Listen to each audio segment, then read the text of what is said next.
Ladies and gentlemen, what you're about to hear is not a drill. Remy Ma didn't just lose her cool in court. She collapsed. And the man who sent her crashing to the ground with just 2 words, none other than 50 Cent. Yes, you heard that right. The rap mogul himself took the witness stand, not for a concert, not for a beef, but in the murder trial of Remy Ma's own son. And what he unleashed, it wasn't just testimony. It was a demolition of her entire defense strategy. Why was 50 even in that courtroom? What did he witness?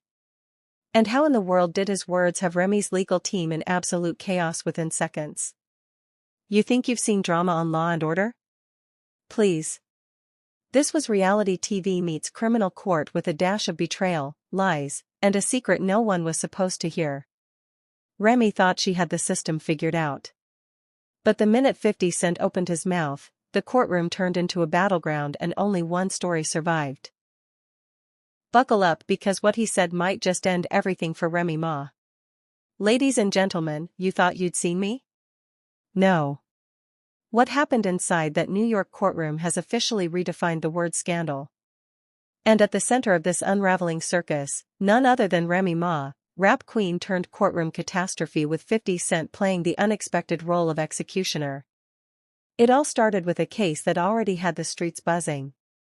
The tragic, suspicious murder of Ray's 14-year-old son. A case clouded in mystery, rage, and silent tension. But no one expected this.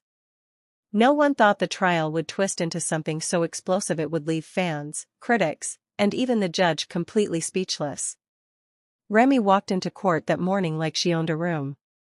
Black sunglasses, icy stare, and that same Bronx don't play attitude we've seen 100 times before. But what she didn't expect, that the prosecution's secret weapon, the wild card witness no one saw coming, would be 50 Cent. Yep. Curtis 50 Cent Jackson, entrepreneur, actor, beef connoisseur, and now star witness in a murder trial that could decide whether Remy Ma spends the rest of her life behind bars. But let's rewind, shall we? The trial was already controversial from the jump. After son was found shot behind a Staten Island warehouse, whispers started swirling about gang ties, rap industry retaliation, and a botched cover-up. The initial story, random street violence, but insiders, and I mean the real ones, said there was way more going on. Leaked texts between Remy and a known gang intermediary revealed something disturbing coded language. The cryptic phrases like, handle it before it spreads. And he knew too much. Of course, Ray's team called it taken out of context. But the prosecution, oh, they weren't buying that for a second. Now, here's where things start to heat up. In a move straight out of a Netflix legal thriller, the DA's office dropped a bombshell mid-trial. They'd subpoenaed someone who had first-hand knowledge of the events leading up to the murder. A witness who claimed Remy confided in him at a private party in Topeka just weeks before the killing. And that man, the one who got the subpoena, 50 Cent. At first, everyone laughed. A rapper testifying. Come on. But when 50 showed up in a charcoal gray suit, smirking like he already knew he was about to break the internet, that courtroom shifted from skepticism to pure suspense. The moment 50 took the stand, you could hear a pin drop. Not even the bafe breathed. Remy's lawyers looked rattled. Her husband, Papoose, seated just 2 rows behind her, looked like he'd just seen a ghost. And Remy, she didn't blink, not once. The prosecution asked one simple question. Mr. Jackson, did Remy Ma ever speak to you about concerns she had regarding her son's knowledge of her personal business affairs? 50 paused, then leaned into the mic and said the 2 words that reportedly made Remy's soul leave the building. She did. Yep. Just those 2 words. No over-explaining, no fluff, just a cold-blooded confirmation. And it hit like a grenade. Remy's lawyer immediately objected, shouting about relevance and hearsay. The courtroom erupted. Reporters scrambled for their phones. Twitter exploded. And Remy, according to one witness, she whispered, he's lying. But her hands were trembling. See, here's what makes this even messier. Remy and 50 aren't just rap acquaintances. They've got history. Real tangled revenge-fueled history. Some claim 50 is just there to stir the pot. Others say he's telling the truth and just doesn't care about the fallout. Either way, his presence absolutely nuclear. And let's not ignore the deeper issue here. If what 50 is implying is true, that Remy confided in him because her son was a liability, then this isn't just a case of emotional parenting. This becomes premeditation, motive, intent. But it gets worse. A leaked court document obtained exclusively by sources close to gossip spill vibe details a private text exchange where Remy allegedly wrote, "I gave him everything. If he talks, it's over for all of us." All of us. Who's us, Remy? That's the question the entire internet started asking. Conspiracy theorists went into overdrive. Was Papoose involved? Was this connected to past beefs in the industry? Was Remy protecting someone bigger than herself? Meanwhile, the courtroom turned into a reality show set. Every day brought a new twist.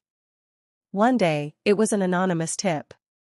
The next, it was surveillance footage showing Remy's SUV parked near the warehouse at 3 a.m. the night of the murder. Something her legal team forgot to mention in her initial alibi. And guess who provided that footage? An unnamed source allegedly paid off by a music rival who wanted Remy gone for good. The streets say it was someone linked to 50's camp, a low-key assistant turned whistleblower. But those details still fuzzy, still dangerous. Let's not forget the public reaction. The day 50 testified, social media imploded. Hashtags like #RemyOwn and number 50 said she did trended globally within minutes. Rap blogs had field days. Even Wendy Williams came out of hiding to tweet, "Remy, girl, you in trouble." And just when everyone thought it couldn't get messier, entered Jasmine Dior, the mother of the victim's girlfriend and a fiery wild card in this already chaotic circus. She showed up outside the courthouse holding a sign that read, "50 told the truth." The Bronx knows. Ray's fans, meanwhile, were divided. Some stood outside the courtroom chanting, "Free Remy." Others begged her to tell the truth, claiming, "We rode for you. Don't let us down." Even celebrities chimed in. Cardi B went live saying, "This whole thing feels shady.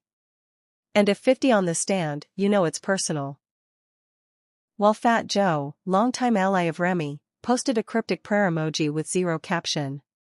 So, what does this mean for Ray's case? Legal experts say that 50's testimony, while short, could be devastating.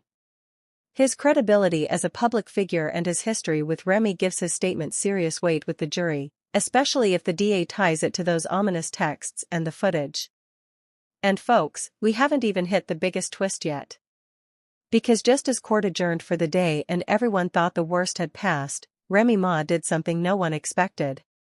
She stood up, turned to Papoose, and whispered something so chilling. A courtroom reporter swore it felt like the final line of a mob movie. But what did she say?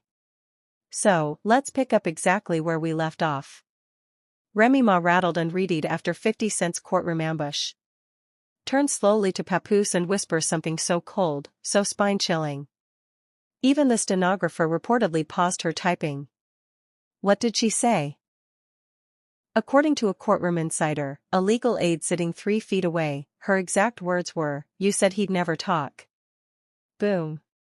In one sentence, she confirmed what the prosecution had only suggested, that there was a deeper secret understanding between her and Papoose, and that 50's testimony wasn't just shocking, it was betrayal. Now, let's talk strategy. Because Remy's defense team, they were scrambling like pigeons in a thunderstorm. The moment 50 walked off the stand, her lawyers requested an emergency sidebar, practically begging the judge to have his statement stricken from the record. But the judge not interested. In fact, His Honor made it clear. If Mr. Jackson's testimony is corroborated by additional evidence, this court will not dismiss it on procedural grounds. Translation, you're cooked, Remy. Meanwhile, outside the courthouse, things were spinning out of control. Protesters were now clashing, some supporting Remy, others screaming for justice. Someone spray-painted "Guilty Ma" on the back of her Escalade. And get this, Papoose didn't even ride home with her that night. Yep. Left in a separate car. No eye contact, no hand-holding, just silence. Now, let's get into the real dirt because anonymous sources, you know, the ones that always slide into DMs when things get dark, came forward with something that set the internet ablaze. A secret recording allegedly taken by a housekeeper inside Remy and Papoose' home just days after their son's murder.